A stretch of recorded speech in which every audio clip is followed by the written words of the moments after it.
ভগবান, তার নামের মাঝে কেন থাকবে এইরকম অলংকার? রাম পাঠা বলে সবাই, জানি গো সবাই, রাম পাঠা কেন বলা হয় বলিবে সবাই।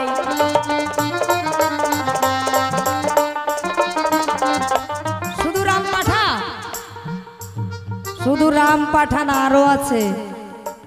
আজকাল দেখবেন ওই বারের উপরেও লেখা থাকে, মদের দোকানের সামনেও লেখা থাকে, মদের বোতলের উপরে, দাদারা বলতে পারবে ভালো, কি ম্যাকডোল রাম নাকি নাকি ভালো করে জানি না কি বলে, আছে না? মদের বোতলের উপরে সিগনেচার রাম। দেখেন, যারা এগুলো ব্যবহার করে তারা ঠিক জানে। সেই পালা হচ্ছে রাম এবং সীতা। একদিকে বলতে পারেন স্বামী স্ত্রী, আর একদিকে ভক্ত ভগবানও বলতে পারেন। কেননা যখন আমাকে সীতার ভূমিকায় দিয়েছে, মানে নিয়ে নিলাম আমি, আর ওনাকে রামের ভূমিকায় রেখে, যেহেতু আমি একটি মেয়ে ছেলে, আমি সীতার ভূমিকা নিয়ে, সীতা তো হতে পারবো না, সেই সীতার ভূমিকার উকিল হয়ে ওনাকে রামের ভূমিকার উকিল বানিয়ে ওনার কাছে আমার কিছু জিজ্ঞাসা। কেননা সত্যযুগে ছিলেন নারায়ণ, সেই পূর্ণব্রহ্ম নারায়ণ কিন্তু 4 ভাগে বিভক্ত হয়ে ত্রেতা যুগে এসে রাম লক্ষ্মণ ভরত শত্রুঘ্ন হয়েছে। এই যে 4 ভাগে বিভক্ত, কিন্তু আমরা দেখতে পাই যে রামের নামে সবাই উদ্ধার হয়ে যায়। অহল্যা পাশানি ছিল, সেও উদ্ধার হয়ে গেল, কি বাবা, তাই না? কিন্তু কেউ কিন্তু লক্ষ্মণ ভরত শত্রুঘ্নকে পূজাও করে না, তার নামে জয়ের ধ্বনিও কেউ দেয় না। কেউ দেয়? তাহলে কেন এদের 3 জনের নামে জয়ের ধ্বনি হয় না? কেননা 4 জন তো একই অংশের। 20টি টাকা যদি নিয়ে যাওয়া যায়, হয়তো 20 টাকা নিয়ে আমি ওই দোকানে গেলাম, 20 টাকা দিয়ে আমি 5 টাকার পাঁপড় কিনবো, তো আমাকে 1 প্যাকেট পাঁপড় দিল। এবার থাকলো কত আমার কাছে? 15 টাকা, তাই না? এবার ওই 15 টাকার মধ্যে যদি আমি 15 টাকার নেই, কয় প্যাকেট পাঁপড় দেবে আমাকে? 4 প্যাকেট। কিন্তু আমরা সেখানে দেখতে পাই যে ওই 5 টাকার পাঁপড় দিচ্ছে, আর ওই যে 3 জনের যে 15 টাকা থাকলো তার কিছুই নাই। এর অর্থাৎ হচ্ছে ভগবানের নামে সবাই উদ্ধার হয়ে যায়, ভগবানের নামে সবাই জয় দেয়, কিন্তু বাকি 3 জনের নামে কেন জয় দেওয়া হয় না আমি জানতে চাই।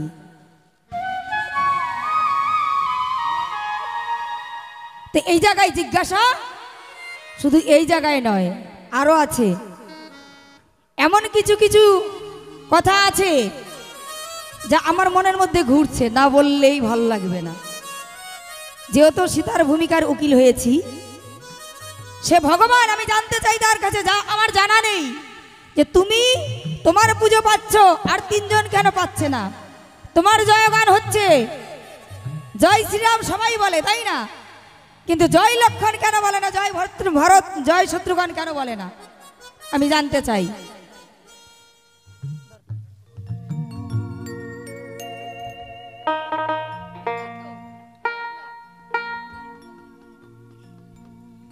তো সেই জায়গায় দাঁড়িয়ে কিছু সুর ছন্দে জিজ্ঞাসা রাখতে চাই।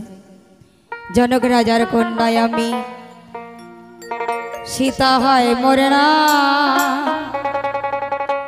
বিপক্ষেতে আমার স্বামী রামচন্দ্র ভগবান।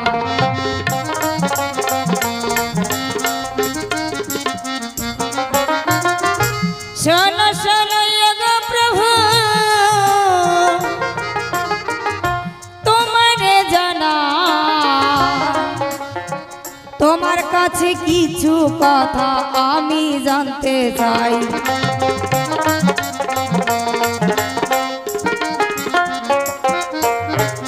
সত্য যুগের নারায়ণ যদি 4 ভাগে বিভক্ত হয়, বলি তোমার ঠাই, 3 জনের নামে জয়ের ধ্বনি নাই কেন তুমি বলিবে সবাই?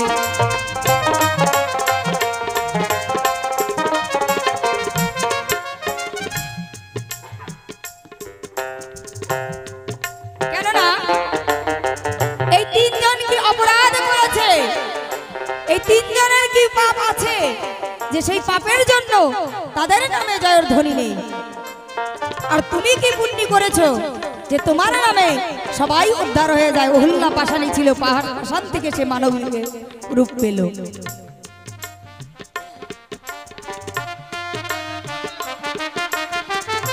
শোনো শোনো গো প্রভু, তোমার জানাই সঠিক সঠিক জবাব দেবে এই ধর্ম সভায়।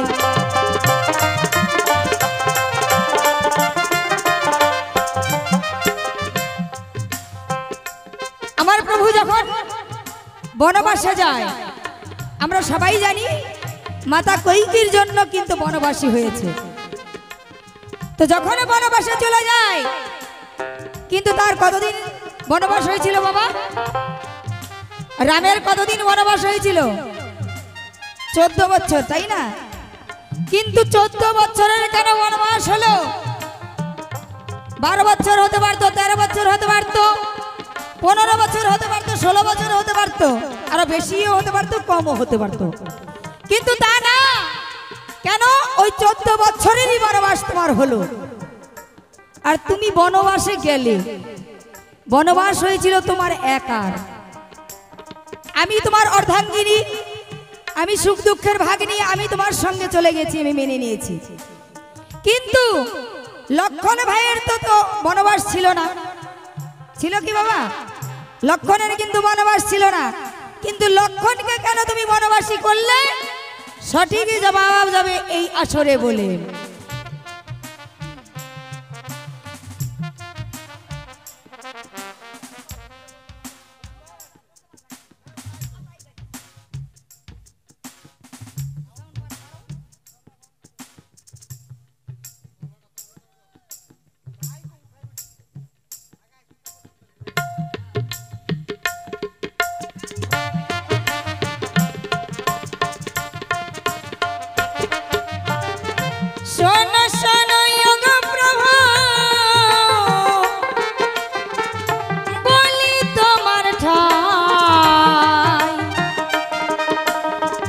তোমার বনবাস হয়েছিল আমি বলিলাম সভায়।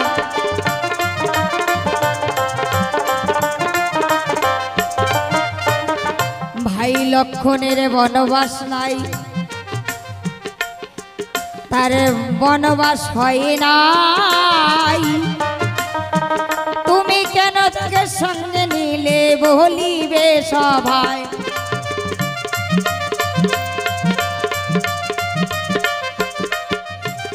বনবাসে যেদিন গেলে গো, ওই বনবাসের কথা বলে যায়। ফিরে এসে দেখো তুমি কি কর্ম করলে বলিব সভায়।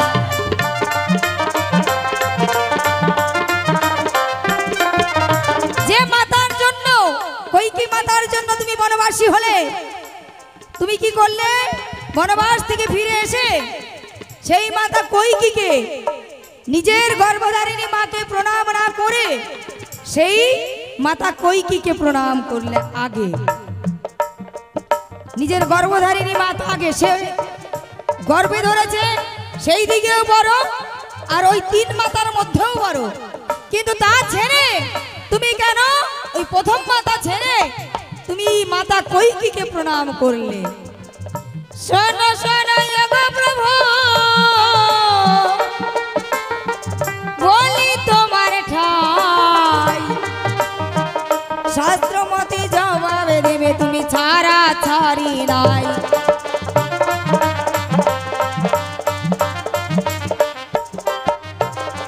যাও বা তুমি প্রণাম করলে, সবাই দেখতে গো পায়। একবার নাই, 2 বার নাই, 3 বার নাই, 4 বার নাই, 5 বার প্রণাম করলে কেন তুমি বলিবে সভায়?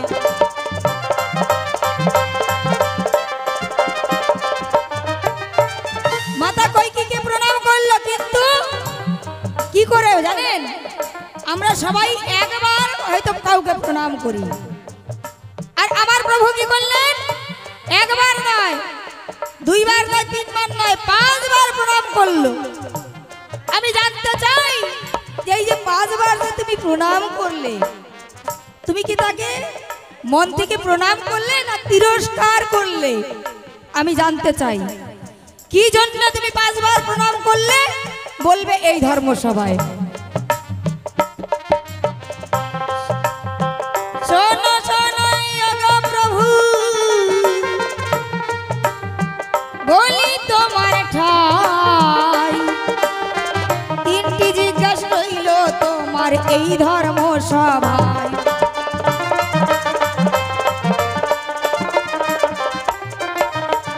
তবে আর বেশি বলার দরকার নাই, বেশি বলে দোষী হওয়ার কোনো দরকার নাই। এই পর্যন্ত করি ক্ষান্ত রাধা কান্তেশ্বরী, চাঁদ বদনে সবে মেলে বলুন হরি হরি বল, হরি বল, হরি বল, হরি বল, হরি বল, হরি বল, হরি বল, হরি বল। আজকে আমাদের আসরে পালায় ধরিয়ে দিছে জ্বালা, বুঝলেন বাবা। আজকের পালা স্বামী স্ত্রীর লড়াই। প্রতিব্রতা সতী সীতা আজকে আমার বিপক্ষে যিনি সীতার ভূমিকায় দাঁড়িয়েছে, তিনি আমাকে করেছে প্রভু রামচন্দ্র। আমাকে প্রভু রামচন্দ্র করে কিছু কথা জিজ্ঞাসা করেছে আজকে এই আসরের ভিতরে। রামচন্দ্রকে বলা হয় পূর্ণ ব্রহ্ম রাম, পূর্ণ রাম। কিন্তু বলেছে এক বিষ্ণু 4 অংশে জন্ম নিল রঘুবংশে। একই বিষ্ণু 4 ভাগে ভাগ হয়ে রাজা দশরথের ঘরে এসে জন্ম নিলেন প্রভু রাম। রাম, লক্ষ্মণ, ভরত আর শত্রুঘ্ন। তাহলে যদি এক বিষ্ণু 4 ভাগে এসে থাকে ধরার পরে, এই জীব জগৎ শুধু রামের নামটাই করে, তাই তো? এই জীব জগৎ শুধু কেন রাম নাম গায়? যদি পূর্ণ ব্রহ্ম 4 ভাগ হয়ে আসে ধরায়, বাকি 3 জন কেন বাদ যায়? একটা জিজ্ঞাসা করে গেছে, আর একটা জিজ্ঞাসা করে গেছে যে রামের যে বনবাস হলো 14 বছরের জন্য রাম বনে গেল, কেন এটা 14 বছর হলো? এর কারণটা কি? কেন রামচন্দ্রকে 14 বছরের জন্য বনবাসে মা কইকেয়ী পাঠালো? মন্থরার চক্রান্তে পড়ে রামচন্দ্র রাজা হবে, দিন ধার্য হয়ে গেছে, এমন সময় গিয়ে বর প্রার্থনা করে বসলো রাজা দশরথের কাছে, তাই না? কেননা কইকেয়ীর প্রাপ্য ছিল। রাজা দশরথ একবার অসুস্থ হয়ে পড়ে, তখন সেবা শুশ্রূষা করেছিল মা কইকেয়ী। তাই কইকেয়ীর প্রতি সন্তুষ্ট হয়ে রাজা দশরথ বলেছিল যে তোমাকে আমি বর দেব, তুমি আমার কাছে বর চাও। বর যখন চাইতে গেল, কইকেয়ীর দাসী ছিল মন্থরা। ডাক দিয়ে কয়, কইকেয়ীর ঠাই এখন বর নেওয়ার কোনো দরকার নাই, বর তোমার কাছে থাক, যখন দরকার হবে তুমি চেয়ে নেবে। ঠিক যখন রামচন্দ্র রাজা হবে, তখন মন্থরা গিয়ে মন্ত্রণা দিল ওই কইকেয়ীর ধারে যে এই তো তোর সময় চেয়ে যায়। কি কয়, রামকে বনে পাঠা আর তোর ছেলেকে সিংহাসনে বসা, এই বরটা চা।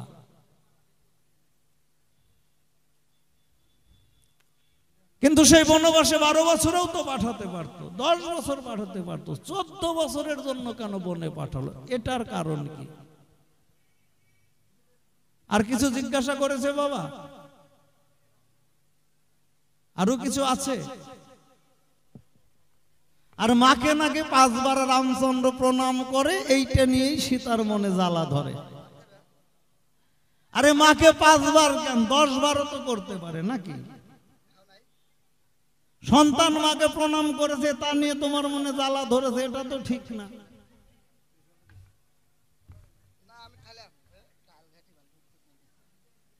তবে যাব সেই পালার ভূমিকায়, সেই পূর্ণ ব্রহ্ম রাম, সেই ভূমিকা পালন করা কিন্তু আমার পক্ষে সম্ভব নয়।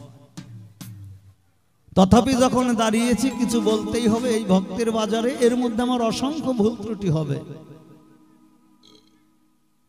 আমার সকল ভুলগুলোকে আপনাদের চরণের ফুল করে নেবেন, এইটুকু প্রার্থনা রেখেই শুরু করব।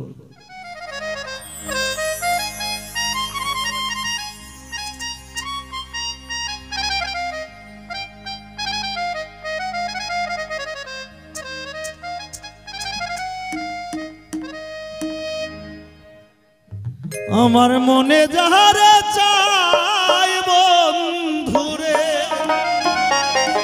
ও বন্ধু, এই দিলে যারে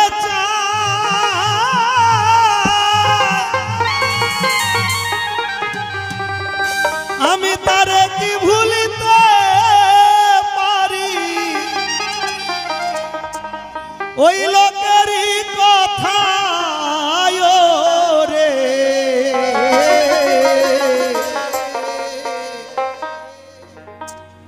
আমার মনে যাহারে চাই বন্ধুরে,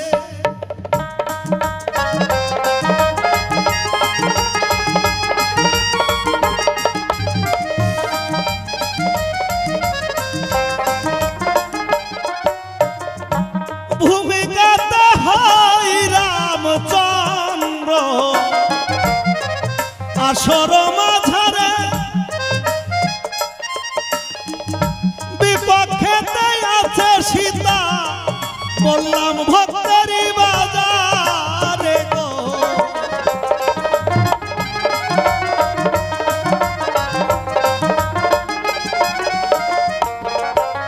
আজ পূর্ণিমা দাসী সীতা হয়ে আমাকে রামের ভূমিকা দিয়ে, হে প্রভু রাম, এক বিষ্ণু 4 অংশে যদি এসে থাকো,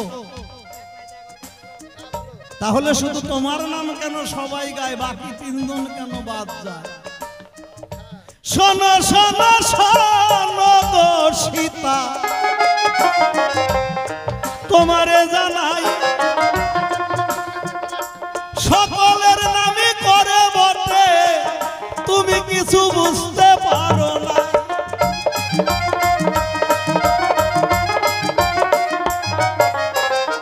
শুধু এই রামের নাম নয়, এক রাম নাম নিলে 5 জনের নাম উচ্চারণ হয় সেই স্থলে। এক রাম নামে 5 জনের নাম উচ্চারণ হয়। এই রাম শব্দটা যদি লিখতে হয়, এই রামটা লিখতে গেলে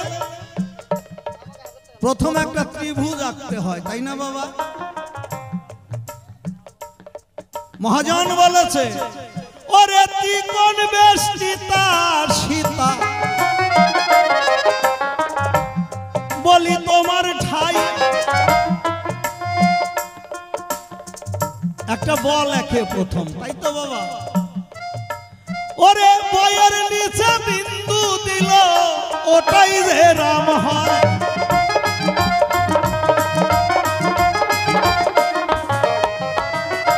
বলেছে ত্রিকোণ বেষ্টিতা সীতা, বিন্দু রূপে জনার্দন। বয়ের নিচে একটা ভোটা দিলে ওই বটা হয়ে যায় র, তাই না বাবা? তাহলে যে ত্রিকোণ যে ব, ওটা হলো সীতা, আর বয়ের নিচে যে বিন্দু, ওই বিন্দুটা হলো রাম। তাহলে রয়ের পাশে দেখো আবার যখন আকার দেওয়া হলো, ওই আকারের লক্ষণ চাইব, বলি তোমায়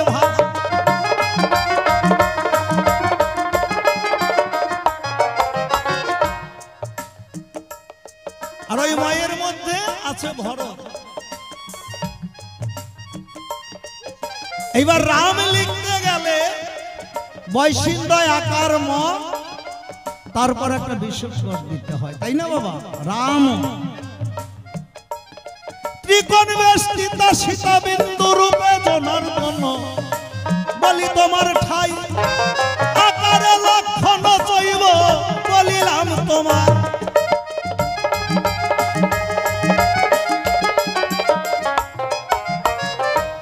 ময়ের মধ্যে ভরত বটে, বলি তোমার ধারে বিশুদ্ধরে শত্রুঘ্ন, এক রাম নামে পাঁচটি নামই করে। জয় জয় রাম সীতার নামে একবার হরিবল হরিবল হরিবল।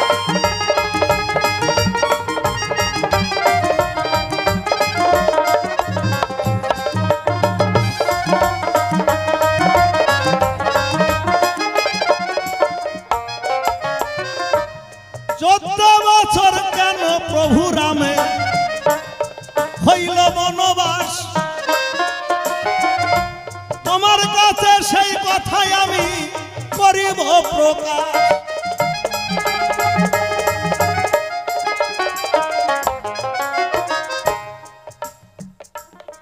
14 বছরের জন্য পাঠানো হলো কেন? এর একটা কারণ আছে।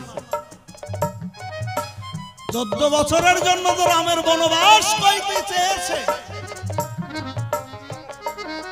14 বছরটা চাইলো কেন? এই 14 বছরটা চেয়েছে মন্ত্রণার মন্ত্রণায় পড়ে। কেন? ওই সময় একটা নিয়ম ছিল, গৃহ ত্যাগ করে যদি কেহ 14 বছর বাইরে রয়, সেই যা কিছু সম্পদ ছিল সকল সম্পদ তার বেহাত হয়ে যায়।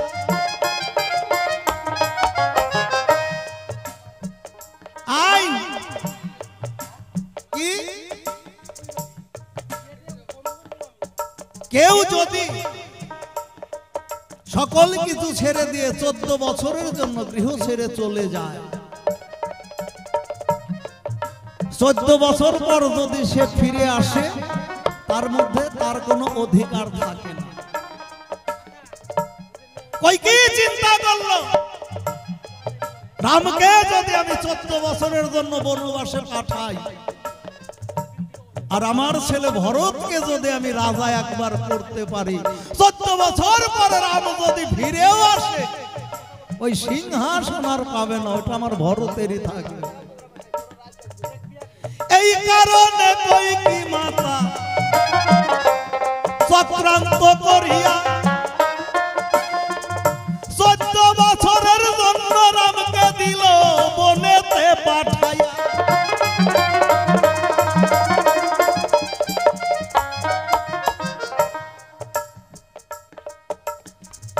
14 বছর যখন পার হয়ে গেছে, প্রভু রামচন্দ্র ফিরে এসেছে। মা কইকি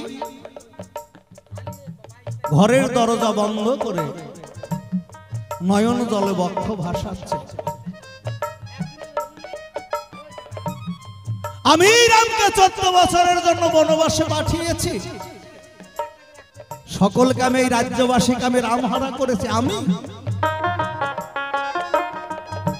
আজ অযোধ্যা নগরীতে উৎসব চলছে, সবাই আনন্দ করছে। কেন না? প্রভু রাম ফিরে এসেছে বলে। আর মা কইকি ঘরে বসে নয়নের জল ফেলছে। প্রভু রামচন্দ্র এসে ডাক দিলেন, মা মা,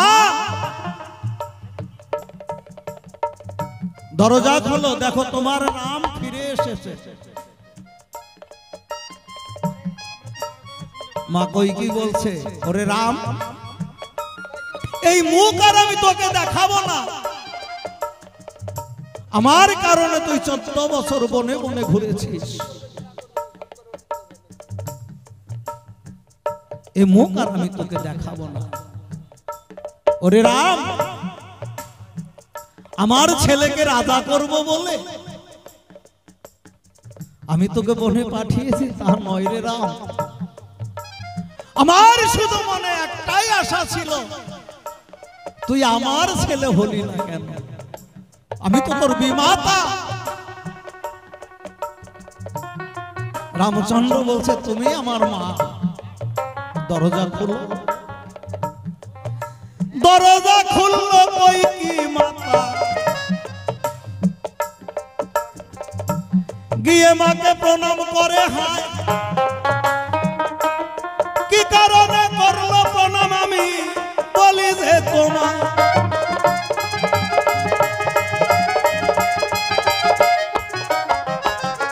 রামকে বনে পাঠিয়ে কইকি মাতা বুঝতে পারলো যে আমি কি করলাম। আমি আজকে রামকে বনে পাঠিয়ে দিলাম,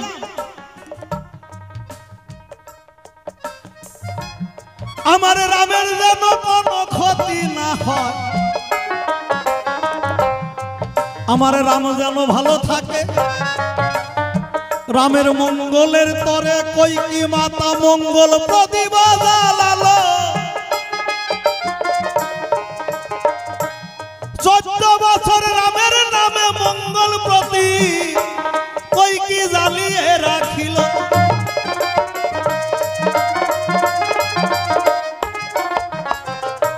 এই কারণে মায়ের চরণে প্রণাম জানাই।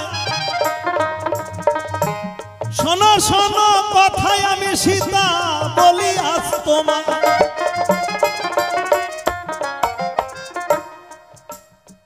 রাম যদি বনে না যেত,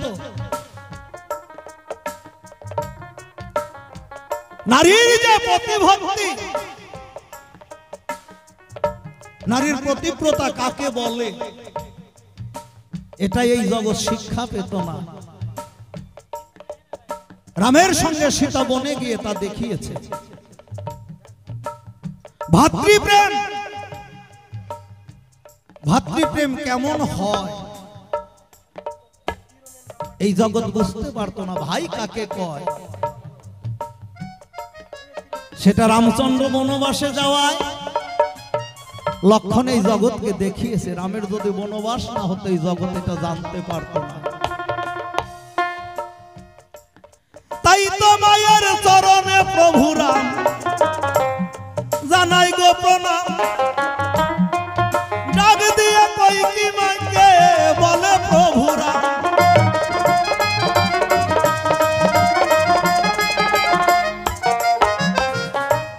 তুমি আমাকে বনে পাঠিয়েছো,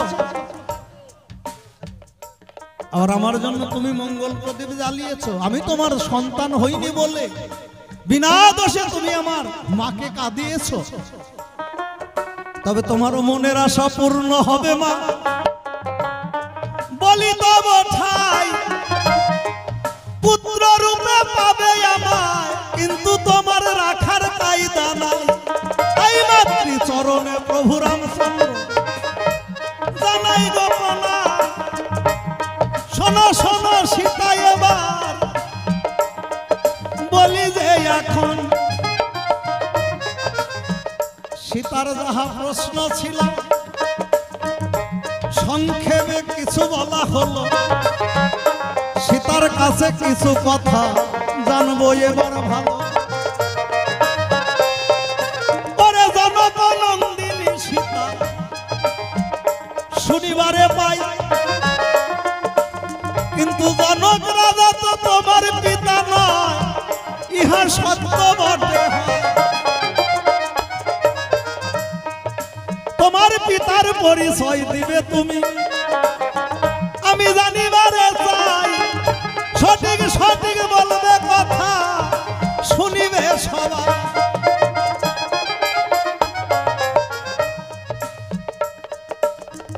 তোমার বাবার নাম কি? তুমি কার কন্যা? কেন তোমার বাবার নাম জনক ঋষি পরিচয় দিচ্ছ? তুমি তো জনক নন্দিনী নয়। তথাপি কেন তোমাকে জনক রাজার কন্যা বলা হয়? তোমার কাছে জানতে চাই তোমার আসল বাবাটা কি।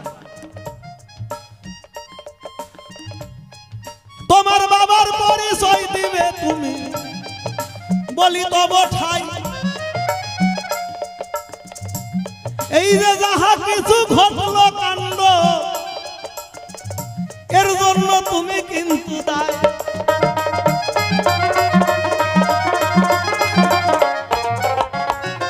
এই যে রামচন্দ্র বনবাসে যাওয়ার পরে এই যে যেসব কাণ্ড ঘটলো, একেবারে কাণ্ড তেমন কাণ্ড, একেবারে লঙ্কা কাণ্ড হয়ে ছাড়লো, তাই না বাবা? একমাত্র কার জন্য? একমাত্র সীতার জন্য।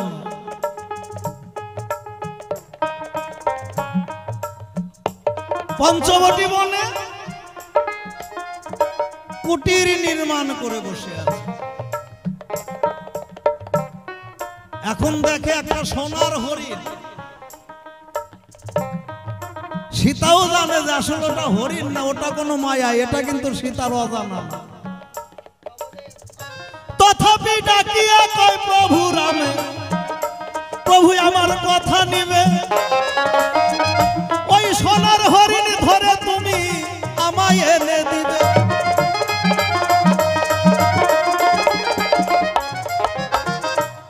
এই যে বউয়ের আবদার রাখতে গিয়ে কি বলবো আপনাদের কাছে, মানে বউ বর্তমান যে পরিস্থিতি হয়ে গেছে, বউ স্বামীর কাছে হয়তো কোনো কিছু আবদার করলো, স্বামীর দেওয়ার মতো ক্ষমতা নাই। বউ বুদ্ধি দেয়, শোনো, ওই পল্টুর মায় বন্ধন নেয়, লালটুর মায় বন্ধন নেয়, টেপির মা বন্ধন নেয়, বুসির মা বন্ধন নেয়, আমি বন্ধন নেই, আস্তে আস্তে দিয়ে দিবে। ওইটা কিন্তু হিসাব করে না যে আমি 10,000 নিলে ওই 10,000 আমার যেদিন সুদ হবে টাকা আমার গেল কয় হাজার, এটা কিন্তু হিসাব করে না যারা বন্ধন নেয়। নিলাম সপ্তাহে সপ্তাহে কিস্তি দিচ্ছি, কিন্তু আমি 10 নিয়ে কত দিলাম এটা অনেকে হিসাব করে না। যে নিলাম 10, কিন্তু ওই 10 দিতে গিয়ে দিলাম কত, এই হিসাব কিন্তু করে না।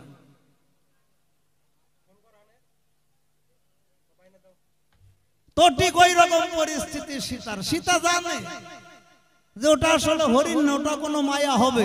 তথাপি রামচন্দ্রকে ডাক দিয়ে কয় ওই হরিণ আমার চাই, আমাকে হরিণ ধরে দাও। হরিণের পিছে তেরা ছুটিয়া যে গেল, আসলে ওইটা হরিণ না বটে, মারিচ দেখো মায়া। রামের কণ্ঠস্বর নকল করে বাঁচাও বাঁচাও ভাই লক্ষণ বলে যখন ডাকিতে লাগিল, ডাক দিয়ে বলে দেবর লক্ষণ যাও না ছুটে ভালো।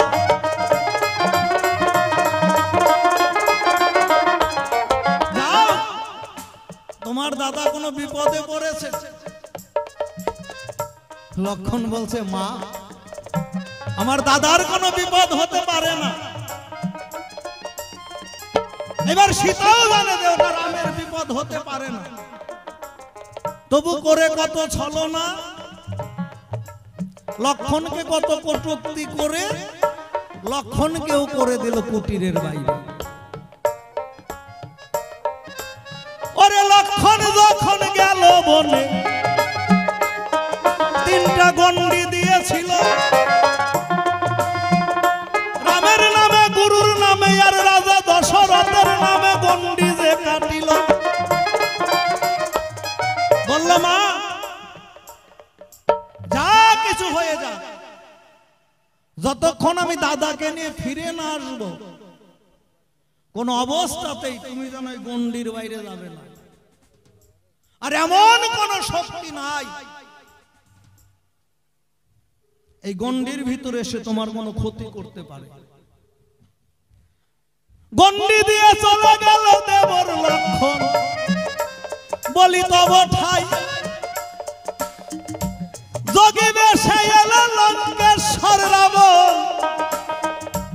এটাও কিন্তু সীতার অজানা নয়। কেন তোমার এত ছলনা? লঙ্কার রাবণ আসলো যোগী বেশে, আচ্ছা চিনতে পারো নাই? মানলাম তুমি চিনতে পারো নাই, তুমি গণ্ডির বাইরে আসলা কেন? যখন ভিক্ষাং দেহি বলে যোগী বেশে রাবণ এসে দাঁড়ালো, মা কিছু ভিক্ষা দাও।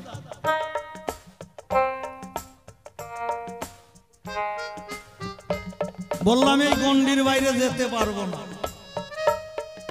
বলছে শোনো, আমি ব্রাহ্মণ, অভুক্ত ব্রাহ্মণ, আজ যদি তোমার এই কুটির থেকে ফিরে যায়, আমার যদি কিছু হয়ে যায়, এর কারণে তোমার স্বামীর বংশ ধ্বংস হয়ে যাবে।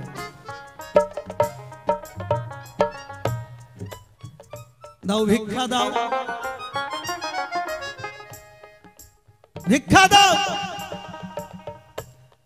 সে অনেক কাহিনী আপনাদের জানা। অবশেষে কি হলো? গণ্ডি পার হয়ে বাইরে এলো, কথা মিথ্যা নয়। সঙ্গে সঙ্গে রাবণ রাজা সীতার হাত ধরিয়া নেন।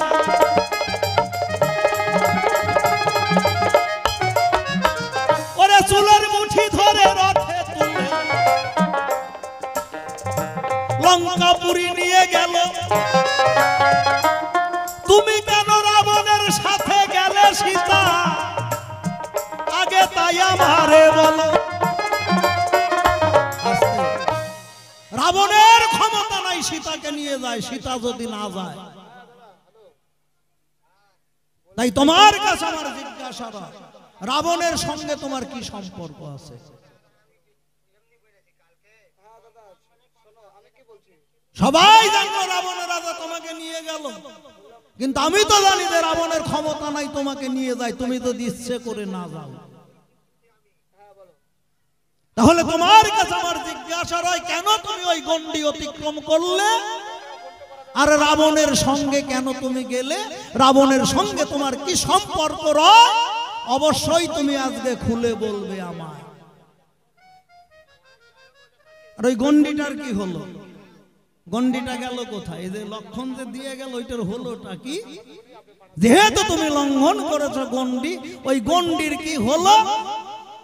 জবাবটা ভালো করে দিবা, আর আসল বাপের নাম কবা। এই তিনটি প্রশ্ন সীতার কাছে করে গেলাম দান। সঠিক সঠিক দিবে জবাব, শুনবে যত ভক্তগণ। আমার ভুল ত্রুটি সকল কিছু করিবেন মার্জন। ওরে বৈষ্ণবের চরণে আমার এই তো নিবেদন। প্রথমবারে বেশি বলার নাহি প্রয়োজন, আর বেশি বলে দোষী আমি হব কি কারণ? আর দেশা দোষীর আশা দেশের কোনো দরকার নাই।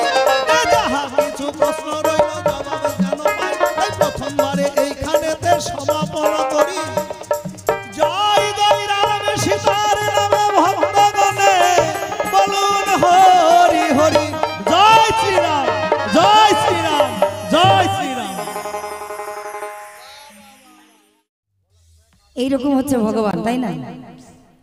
যা জিজ্ঞাসা রেখেছি তার তো জবাব দিয়েছে, কিন্তু উল্টা চাপান দিয়ে গেছে। ভগবানের কাছে জিজ্ঞাসা রাখলাম, আর ভগবান কি করলো? ভক্তের কাছে জিজ্ঞাসা রাখলো। এগুলো নাকি ভগবানের কর্ম।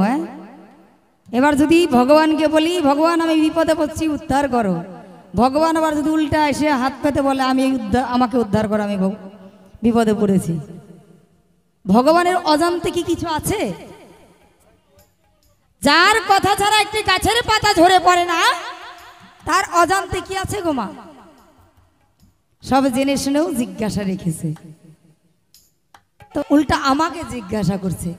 তাহলে নিজের পাছা না চুলকে আমার পাছায় ঘাও করছে। নিতাই গৌর হরি বল, হরি বল, হরি বল।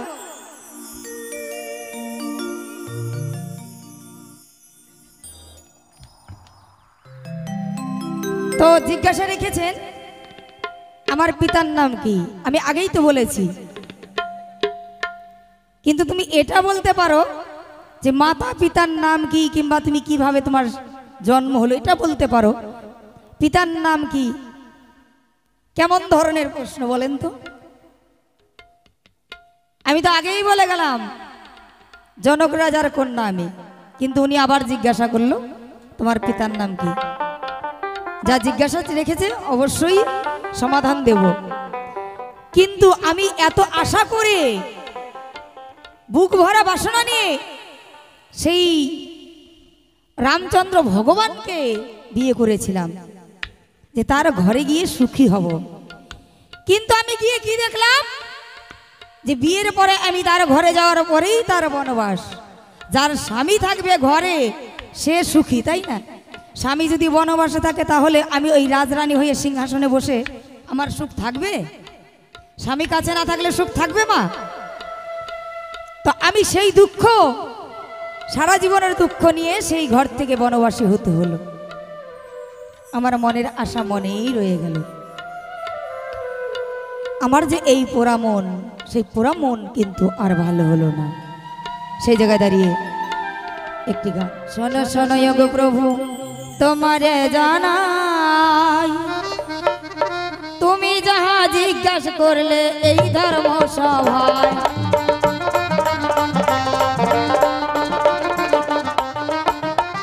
যাহা কিছু জিজ্ঞাসা করলে গো চিন্তার কারণ না, সঠিকভাবে জবাব দেব, ভুলে যাব না।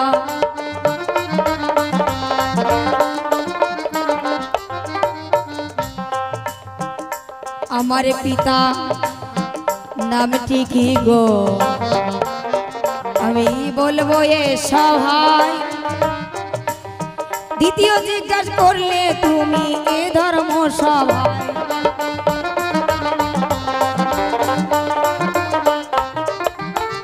বলে গেছেন যে তিনটি জিজ্ঞাসা রাখলাম, বলেছে না? তো তিনটি জিজ্ঞাসার মধ্যে কি কি? একটা আমার পিতার নাম কি, দ্বিতীয় জিজ্ঞাসা ওই গন্ডি কোথায় চলে গেল, যে গন্ডি রাম নামের গন্ডি দিয়েছিল লক্ষণ, লক্ষণ ঠাকুর যে গন্ডি দিয়েছিল সেই গন্ডি কোথায় গেল। আরেকটি জিজ্ঞাসা রেখেছে যে আমি যদি ইচ্ছা করতাম তাহলে রাবণ কেন, রাবণ যে আসুক না কেন কারো ক্ষমতা ছিল না আমাকে ওই গন্ডি থেকে বের করে নিয়ে যায়। কেননা প্রতিদিন ওই হরধনু, যে ধনু রাজা মহারাজারা ভাঙতে পারেনি, সেই হরধনু এই বাম হাতের কনিষ্ঠ আঙুল দিয়ে প্রতিদিন উঁচু করে তাকে আবার স্নান ধান করিয়ে পুজো করতাম। তাই যে তোমার মধ্যে এত শক্তি থাকতে তোমাকে কি করে রাবণ নিয়ে গেল, আর রাবণের সঙ্গে তোমার কি সম্পর্ক?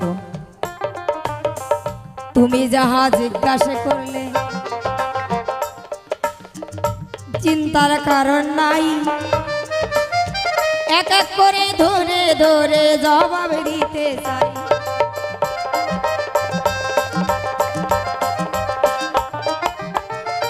একদিন দেখো এই রাবণের রাজা গো তার রাজ্যে কর আদায় করতে যায়, তারে বনের মধ্যে মুনিগণ তপস্যায় তখন বসেছিল হয়।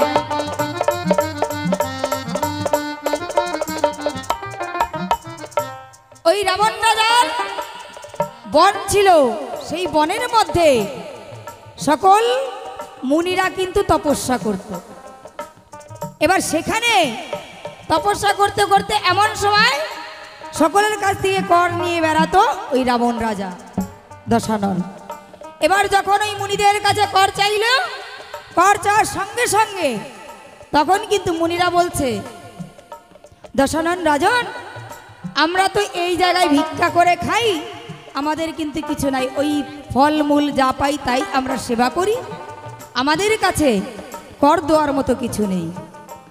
দশানন রাজা তখন কি করলো যে না, ছাড়াছাড়ি নাই, কর আমাকে দিতে হবে। এমন সময় সবাই যখন বলল আমাদের কাছে কিছু নেই, বলছে কিছু যদি না থাকে তাহলে তোমাদের ওই আঙুল কেটে কেটে একটু একটু করে রক্ত আমার এই মাটির একটি পাত্র নিয়ে এসেছি, এটার মধ্যে দিতে হবে। এবার সবাই কিন্তু তখন কি করবে, বিপদে পড়েছে। সঙ্গে সঙ্গে তখন মুনিগণ কি কর্ম করিল, আপন অঙ্গুলি কেটে কেটে ওই মাটির পাত্রে সে তারা রক্ত যে দিল।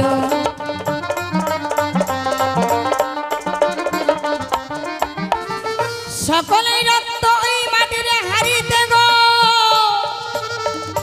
যখন নিয়ে যায়,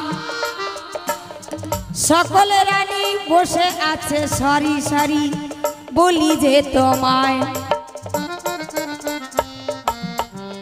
দশাননের যতগুলো স্ত্রী সবাই বসে আছে, তার মধ্যে গিয়ে ওই হাড়ি, মাটির হাড়ি মন্দাদরির হাতে দেখো দিল, হাতে দিয়ে বলল তুমি ওই হাড়িটিকে ঠিক করে যত্ন করে রাখবে, বলি তোমায় ভালো।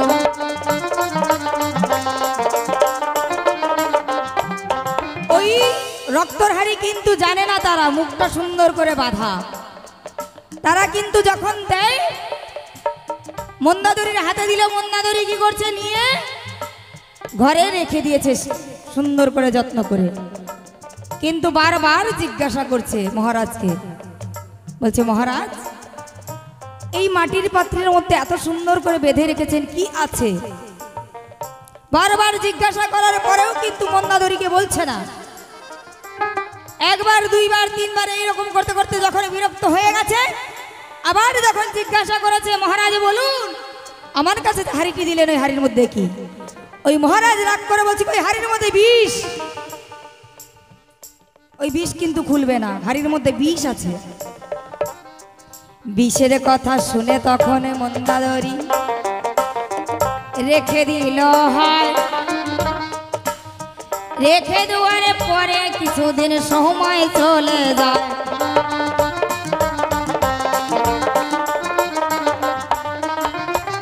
হঠাৎ একদিন রাবণের রাজা গো ভ্রমণে চলে যায়।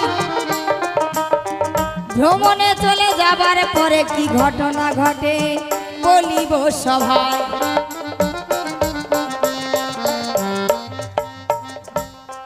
এবার কিন্তু ওই সবাই কিন্তু বারবার বলছে যে দেখো মন্দাদরিকে এত ভালোবাসে, মানে এক একজন বর্ণনা রানেনি তো, সব এক একজন এক এক ধরনের কথা বলছে মন্দাদরিকে। সতীনরা যখন এই ধরনের উল্টাপাল্টা কথা বলছে, রেগে গিয়ে বারবার বলছে যে আমাকে ভালোবাসা, আমার কাছে মাটির হাড়িতে কি দিল সেইগুলো শুনতে চেয়েছে। আর বারবার রাজা কিন্তু বলেছে ওই হাড়ির মধ্যে কিছু যা আছে না আছে তুমি কিন্তু কাউকে দেখাবে না, আবার বলবেও না। এবার কিন্তু বারবার ওই কথা নিয়ে কথা বলছে সব রানীরা। এবার রাগ করে ওই রানী কি করেছে, যখন বিষ আছে আমি আর এই মুখ দেখাবো না, রাজা এমন একটা জিনিস দিল আমার কিন্তু আর সহ্য হচ্ছে না, আমি ওই বিষ পান করেই আমার এই দেহটি রাখতে চাই। সঙ্গে সঙ্গে রানী দেখো গো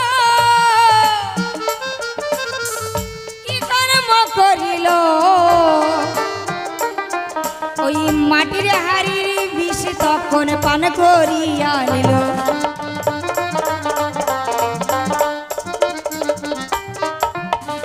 ওই মাটির হাড়িতে যে রক্ত ছিল সেই রক্ত তো জানে না, সে জানে বিষ, সে কিন্তু উঠিয়ে নিয়ে সে পান করে নিল। পান করে নেওয়ার পরে দেখো সে তার পেটে মাংস পিণ্ডর দলা হয়, ধীরে ধীরে দিন যায় আর ওই দলা বড় হয়ে যায়।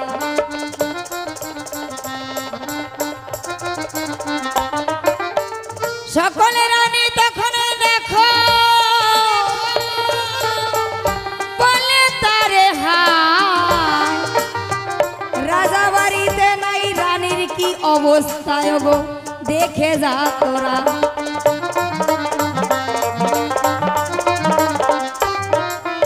এবার দিন দিন কিন্তু এই মাংসপিণ্ড বড় হচ্ছে, রানী বুঝতে পারছে আমার পেটের মধ্যে কিছু হচ্ছে। সঙ্গে সঙ্গে রানী তখন কি কর্ম করিল, মাংসপিণ্ডটিকে তখন নিজে সে প্রসব করিল।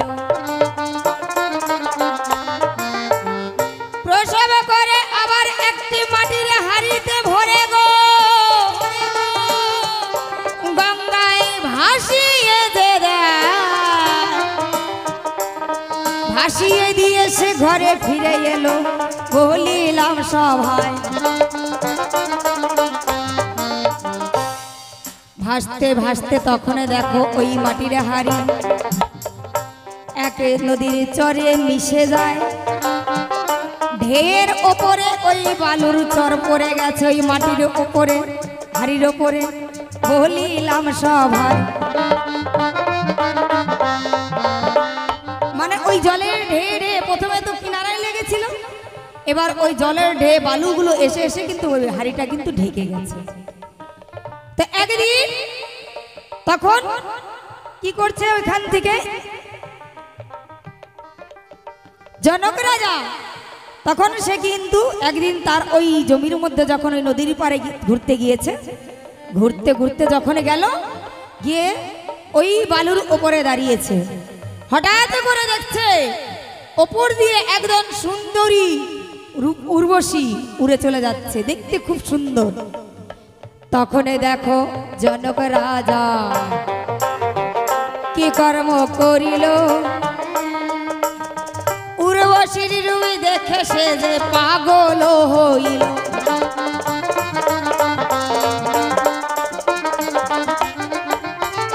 এবার যেখানে ওই মাটির হাড়ি চাপা পড়েছে সেখানেই দাঁড়িয়েছে আর ওই উর্বশীর দিক দেখছে, দেখে তার কিন্তু একদম প্রেমে পাগল হয়ে গেছে। উর্বশীকে দেখতে দেখতে গো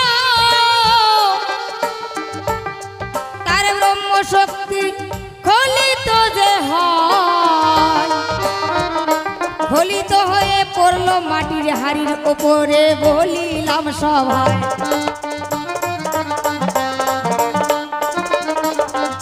যখন ওই মাটির হাড়ির ওপরে পড়ে তখন ওই মাটির হাড়ির ভেতর থেকে ওই রক্ত আর এই মানে বীর্য এটা থেকেই কিন্তু একটি ছোট্ট সুন্দর কন্যার সৃষ্টি হলো।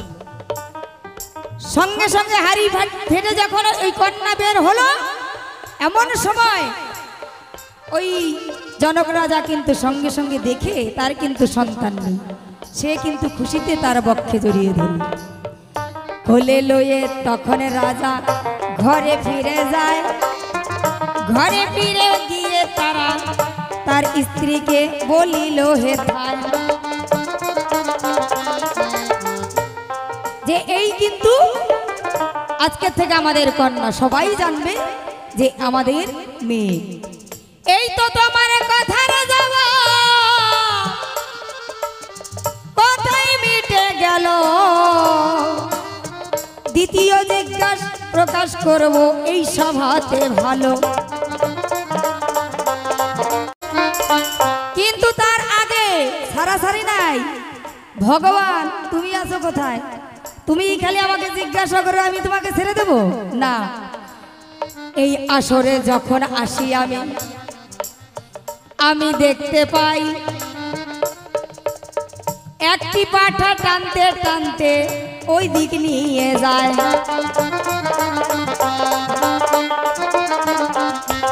কি বাবা, তাই তো একটি পাঠা নিয়ে গেল না? এই যে পাঠা যে হয় জগতের ভগবান গো, বলি যে তোমায় ভগবানের নামের অলংকার কেন এত খারাপ বলিবে সবাই।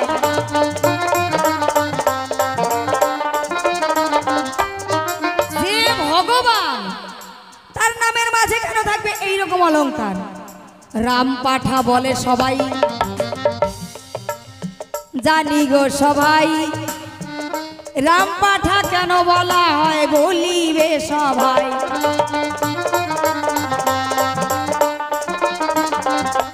শুধু রাম পাঠা, শুধু রাম পাঠা না আরো আছে। আজকাল দেখবেন ওই বারের উপরেও লেখা থাকে, মদের দোকানের সামনেও লেখা থাকে, মদের বোতলের উপরে দাদারা বলতে পারবে ভালো কি ম্যাকডোল রাম নাকি নাকি আমি ভালো করে জানি না, কি বলে আছে না? মদের বোতলের উপরে সিগনেচার নাম দেখেন, যারা এগুলো ব্যবহার করে তারা ঠিক জানে। এই যে এইগুলোর উপরেও ভগবানের নাম কি দেখুন, তার নামের মাহাত্ম্য কত। শোনো শোনো ও ভগবান, বলি তোমার ঠাই, এত সুন্দর নামের অলংকার কেন তুমি বলিবে সবাই।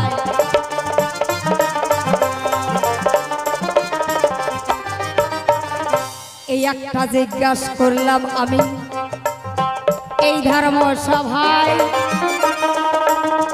যাহা জিজ্ঞাসা করছে দ্বিতীয়বার করিব প্রকাশ। বলে গেছেন যে রাম নামের গন্ডি দিয়েছিল, সেই গন্ডি কোথায় চলে গেল। আর আমার শক্তি আছে এতটা যে আমি যদি ইচ্ছা করতাম যেতাম না। সত্যিকারে যেদিন রাম নামের গন্ডি দিয়েছিল লক্ষণ ঠাকুর, সেই দিন কিন্তু ওই লক্ষণ ঠাকুর গন্ডি দিয়ে গেছিল রাম নামের আর আমার শ্বশুর মশাইয়ের। কিন্তু সেই গন্ডি পার হয়ে যেদিন যায়, সেই দিন ওই গন্ডি আমার পেছন থেকে টেনে ধরে যে তোমার স্বামীর গন্ডি পার হয়ে, শ্বশুরের গন্ডি পার হয়ে কোথায় যাচ্ছ। সেই দিন আমি বলেছিলাম, শোনো প্রভু তাই, এই রাম নামের গন্ডি তোমায় ওগো আমি বলে যাই।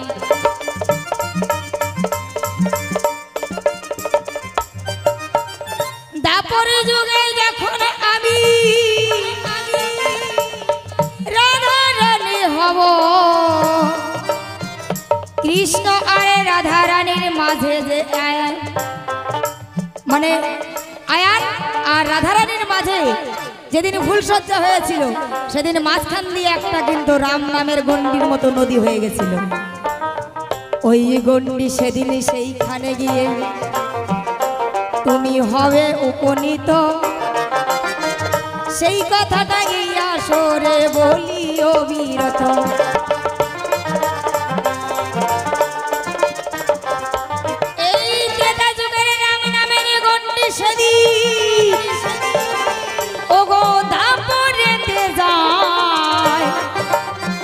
দাপরে গিয়ে ওই নদী হয়েছিল বলিলাম সভায়।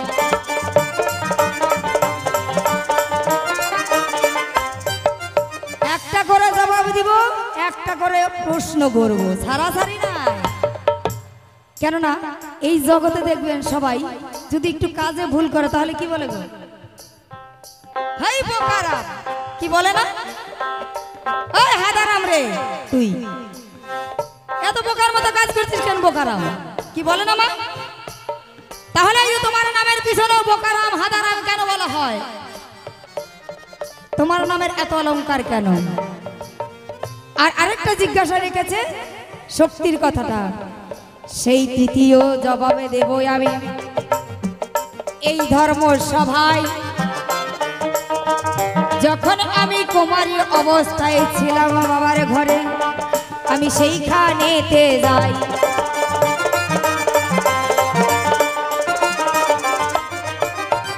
পরশুরাম এসে তখন প্রথমে বলে পিতার ঠাই,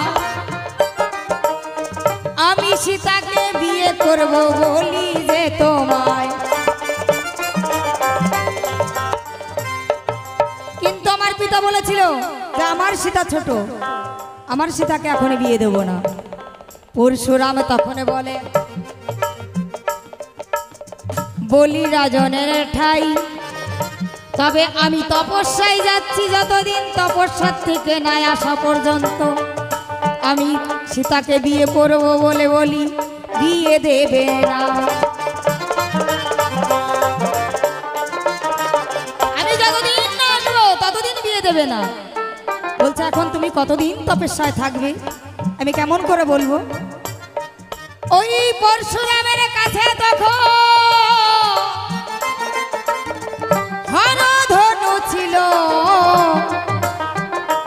সেই হরধনু তখন রাজনকে দেখো দান করিয়া গেল।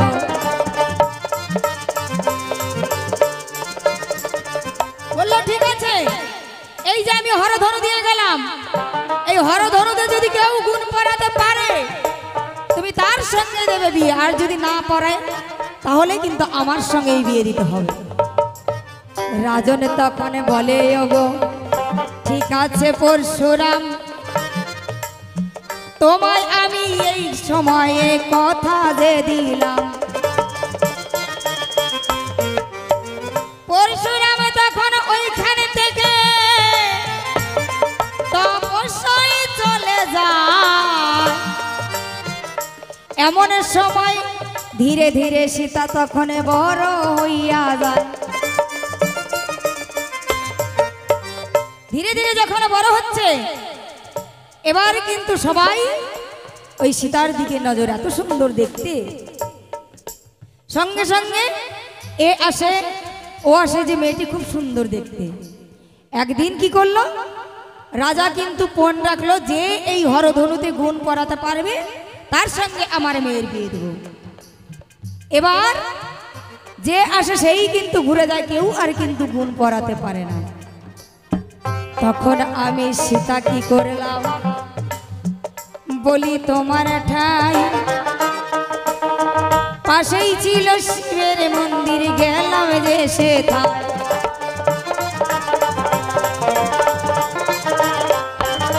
ওই শিব মন্দিরে গিয়ে জোর হাতে করে সেই ভোলানাথ বাবার কাছে আমি আরাধনা করেছি, হে প্রভু আমি যদি এই স্বয়ংবর সবাই সেই ভগবানকে স্বামী রূপে পাই, পতি রূপে পাই, তাহলে সেই স্বামীর ঘরে গিয়ে আমি বৈষ্ণব সেবা দেব।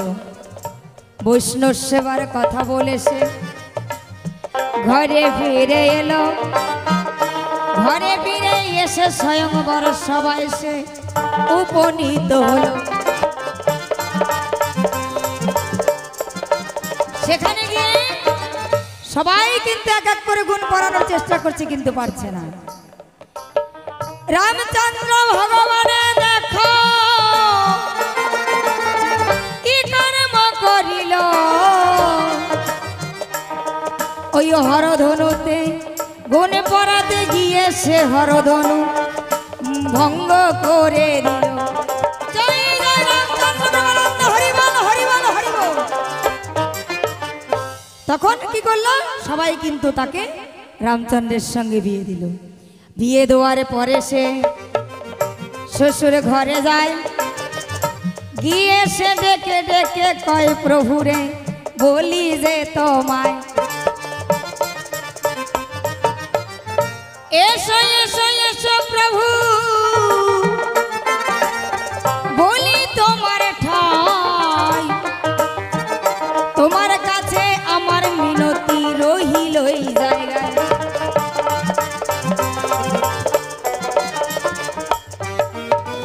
বলছে মিনতি কেন বলছো, তুমি বলো কি চাও প্রিয়া। বলছে আমি কি চাই জানো, আমি কথা দিয়েছিলাম ভোলানাথের মন্দিরে যে যদি আমি স্বামীর ঘরে যাই সেখানে গিয়ে আগে বৈষ্ণবের সেবা দেব। বলছে ভালো কথা তো, তুমি বৈষ্ণব সেবা দিবে, ঠিক আছে এক কাজ করি, আমি বৈষ্ণবদেরকে নিমন্ত্রণ করে আসি। সেই বৈষ্ণবদের কাছে যখন গেল, সকল বৈষ্ণবকে ডেকে ডেকে বলে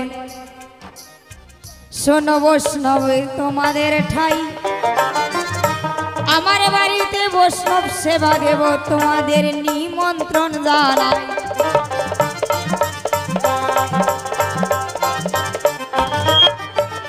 সবাই তোমরা পরম বৈষ্ণব, সবাই জোর হাত করে বলছে আমরা পরম বৈষ্ণব নয়, পরম বৈষ্ণব আছে একজন,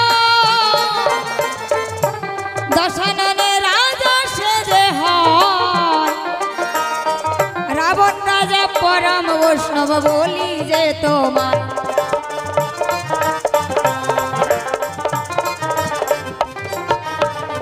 সেখান থেকে রামচন্দ্র কি করলেন, চলে গেলেন ওই দশানন রাজার কাছে।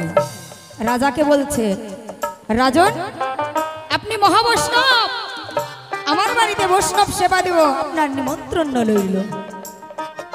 বলছে ঠিক আছে আমি যেতে পারি, কিন্তু আমার সঙ্গে তোমার কথা দিতে হবে। বলছে কি কথা বলো? বলছে কথা দিতে হবে এটা যে আমি সেবা নিতে পারি, একটি ঘর বানিয়ে সেই এক ঘরের মধ্যে তোমার স্ত্রী রন্ধন করবে সীতামা, আমি সেই ঘরের মধ্যে একা থাকবো, একাই ভোজন করব, দরজা বাইরে দিয়ে বন্ধ থাকবে, যদি হয় তবে আমি যেতে পারি। প্রভু তখন বলে বলি ওগো হাই, ঠিক আছে কোনো চিন্তা তোমার নাই।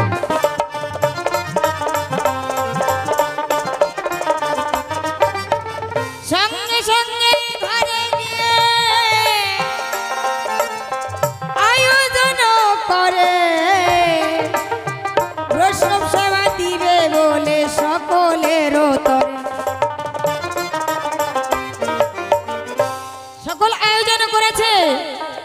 দশানন রাজা তখন দেখো সেই রাজায় উপনীত হয়, সুন্দর করে একটি ঘর বানিয়েছে সে বলিয়ে সভায়।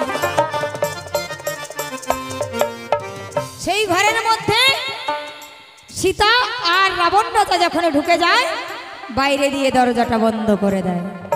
সীতা তখন ওই ঘরের মধ্যে অন্ন ব্যঞ্জন রন্ধন করে, সুন্দর করে সাজিয়ে আসন দিয়েছে বলিল তারে। বলছে ওগো পিতা, তুমি পরম বৈষ্ণব, এসো, আমি সকল কিছু দিয়ে আয়োজন করে সুন্দর আসন দিয়েছি, ভজন করো। রাবণ রাজা কিন্তু বসেছে আসনে, তার সামনে কিন্তু ভোজনের থালা, সে পাত্রটি নিয়ে সঙ্গে সঙ্গে সীতাদেবীর হাত ধরে বলছে মা, দুটি নয়নের জল ফেলে বলছে মা, ও মা, তুমি আমার কথা রাখবে বলো, আমি তবেই ভোজন করব, না হয়তো নয়। বলে কেন, কি বলো? যেহেতু তুমি মা বলেছো, আমার পিতা তুমি, তুমি কি চাও বলো?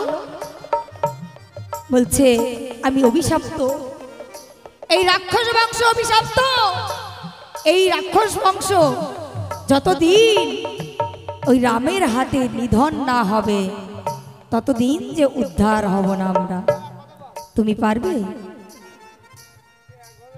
তুমি পারবে বলো? এমন সময় কি করলো? ঠিক আছে, তবে তখন কিন্তু যেতে বলেছিল, সঙ্গে সঙ্গে বলেছিল না আমি আজকে যাব না, এইভাবে যদি যাই তাহলে তো শত্রুতা হবে না, আর যদি শত্রুতা না হয় তাহলে তো এই রাক্ষস বংশ নিধন করবে না। তবে আজকে তুমি যেমন বৈষ্ণব বেশে এসেছো আমার বাড়ি, একদিন তুমি বৈষ্ণব বেশে আসবে, সেই দিন আমি তোমার সঙ্গে সেই পিতার গৃহে যাব। নিতাই গৌর হরি বল, হরি বল, হরি বল।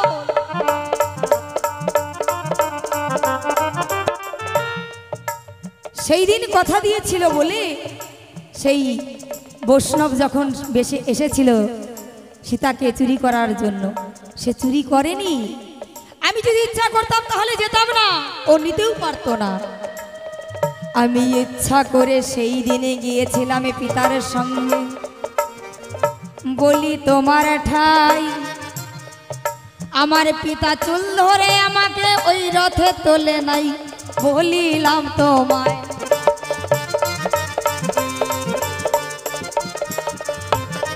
কেন, যখন ওই রথে করে উড়ে নিয়ে চলে যাচ্ছিল তখন কিন্তু চুল ধরেছিল, কিন্তু চুল ধরে মারার জন্য নয়। এবার রথ উড়ে চলে যাচ্ছে, মা সীতা কিন্তু পড়ে যাচ্ছে। এবার রাবণ দেখছে সীতার তো পড়ে যাবে, সঙ্গে সঙ্গে যখন ধরতে যায় পিছন দিক তাকিয়ে তোর চুল ধরে তখন কিন্তু তাকে বাঁচিয়ে তুলেছিল। এই তো তোমার কথার জমা, কথাই মিটে গেল। তোমায় আরেকটা জিজ্ঞাসা করব, এই সভাতে ভালো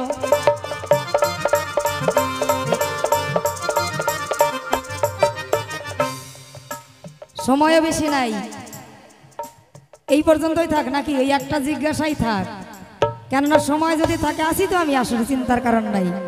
এই পর্যন্তই থাক।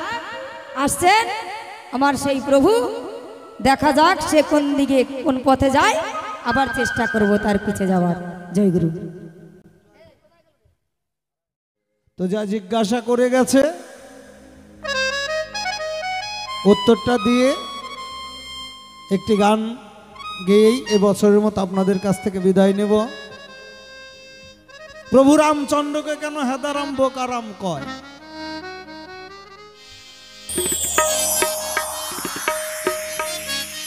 মুখে রাম সীতার জয় বলো ওরে আমার মন, মুখে রাম সীতার জয় বলো।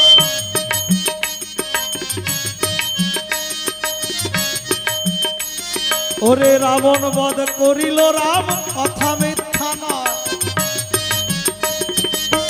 হনুমানের মা অঞ্জনা বসে কাঁদে, বলি গো তোমায়।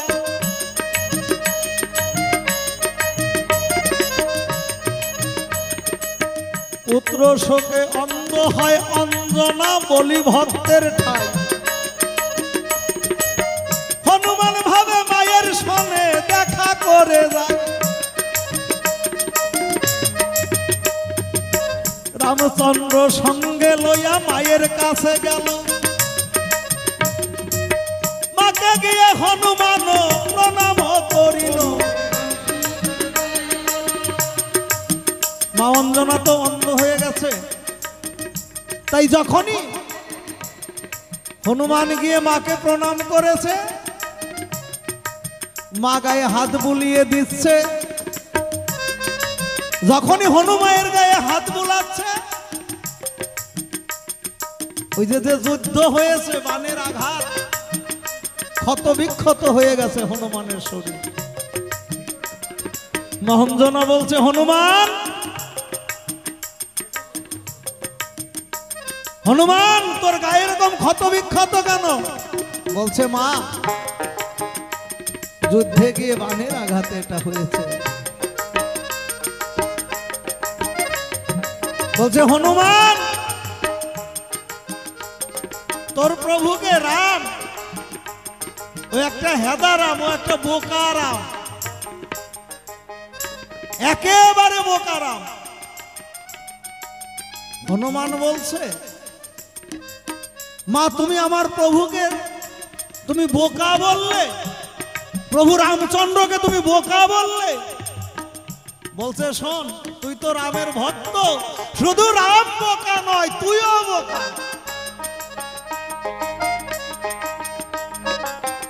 বলছে, মা প্রভু বোকা?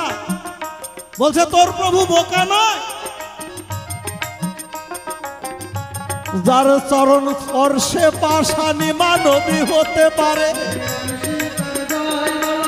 শুনলে শুনলে করে হনু বলি যে তোকে,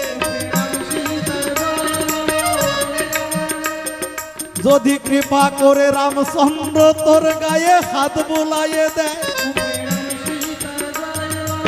ক্ষত কি আর থাকতে পারে বল না রে আমার। আর তুই এই গায়ে এই ক্ষত নিয়ে ঘুরে বেড়াচ্ছিস, আর এমনই তোর প্রভু বোকা, তোর গায়ে যদি একবার ওই হস্ত বুলিয়ে দেয় তাহলেই তো তোর এই ক্ষত ভালো হয়ে যায়। তো রাম বোকা না? তো বলছে, মা তুমি প্রভুকে বোকা বললে, আবার আমাকেও বলছো বোকা, আমি বোকা হলাম কি করে? বলছে, শোন হনু, সাগর করিলি বন্ধন বানর সেনা নিয়া,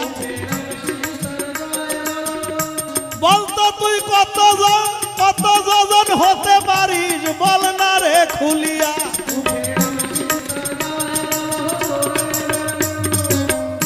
এই যে সাগর বন্ধন করলি, সেতু নির্মাণ করলি, আচ্ছা হনুমান তুই কত যোজন হতে পারিস? বলছে, মা আমি একেবারে সহস্র যোজন হতে পারি। বলছে, আচ্ছা তুই যদি সহস্র যোজন হতে পারিস তো তোর মাপের চাইতে কি সাগর বেশি বড়? না তুই বড়, তুই সহস্র যোজন হতে পারিস। ওরে হনুমান, তুই ওই সাগর বন্ধন না করে প্রভু রামচন্দ্রের নাম নিয়ে যদি তুই শুয়ে পড়তিস,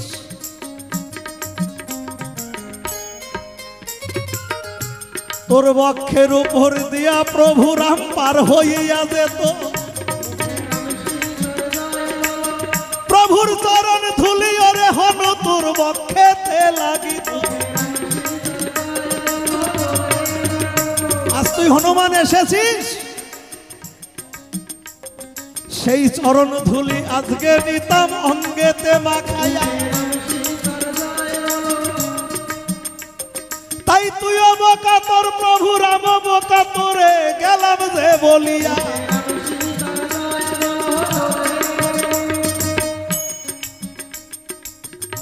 এই কারণে প্রভু রামকে বোকা বলেছে। এটা বলেছিল মা অঞ্জনা, হনুমানের মা। ওরে যাহা কিছু প্রশ্ন ছিল হইল সমাধান। বনবাসে থেকে ফিরে এলো রাম অযোধ্যা ভুবন। অযোধ্যাবাসী যত আনন্দ উৎসব করে, ওরে সিংহাসনে বসাবে আজ প্রভু রামের। যুগলেতে রাম সীতা বসাইয়া দিল, ওরে এইখানেতে রাম সীতার মিলন হয়ে গেল। জয় রাম, জয় রাম, শ্রীরাম, জয় জয় রাম সীতার জয়, জয় জয় রাম সীতার জয়। এখানেই পালা রাখছি এবার।